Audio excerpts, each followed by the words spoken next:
ശബരിമലയിലെ ദ്വാരപാലക ശില്പ വിവാദത്തിൽ വൻ വഴിത്തിരിവ്. അറ്റകുറ്റപ്പണികൾക്കായി കൊണ്ടുപോയ സ്വർണ്ണപ്പാളി ബംഗളൂരുവിൽ എത്തിച്ചതായാണ് ദേവസ്വം വിജിലൻസിന്റെ കണ്ടെത്തൽ. ദ്വാരപാലക ശില്പം മാറ്റിയോ എന്നതിലും അന്വേഷണം നടക്കും. ഉണ്ണികൃഷ്ണൻ പോറ്റിയെയും സുഹൃത്തുക്കളെയും ചോദ്യം ചെയ്യാനാണ് വിജിലൻസിന്റെ നീക്കം. ബോർഡ് പ്രസിഡന്റും പോറ്റിയും തമ്മിലുള്ള ബന്ധം വ്യക്തമാക്കണമെന്ന് പ്രതിപക്ഷം ആവശ്യപ്പെട്ടു. 1999 വിജയ് മല്യ സ്വർണം പൂശിയ പാളി എങ്ങനെ വീണ്ടും ചെമ്പായി മാറി എന്നതിലാണ് ദുരൂഹത തുടരുന്നത്. 2019 സ്വർണം പൂശാൻ ചെന്നൈയിലെത്തിച്ചത് ചെമ്പുപാളിയെന്ന് കണ്ടെത്തി.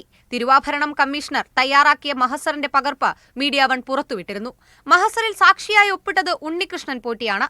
ഇതിനിടയിലാണ് ചെന്നൈയിലേക്ക് അറ്റകുറ്റപ്പണിക്കായി കൊണ്ടുപോയെന്ന് പറയുന്ന സ്വർണ്ണപ്പാളി ബംഗളൂരുവിലെത്തിയതായുള്ള വിജിലൻസിന്റെ കണ്ടെത്തൽ.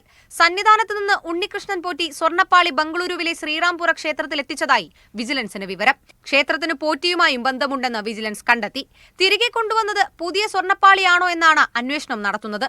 പോറ്റിയെയും ബംഗളൂരുവിലുള്ള സുഹൃത്തുക്കളെയും ചോദ്യം ചെയ്യാനാണ് തീരുമാനം.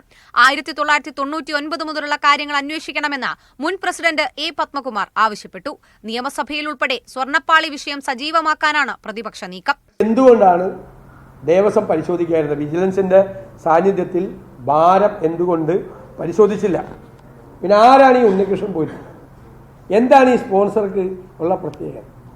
എല്ലാ ദേവസ്വം ബോർഡുകളിലുള്ള സ്പോൺസർമാരെ കുറിച്ച് കൂടി അന്വേഷിക്കണം. ശബരിമലയുടെ ചരിത്രത്തിൽ ഇതുവരെ ഉണ്ടാകാത്ത കൊള്ളയുടെ വിവരങ്ങളാണ് പുറത്തുവരുന്നതെന്ന് RSPയും ആരോപിച്ചു. Media one, Thiruvananthapuram.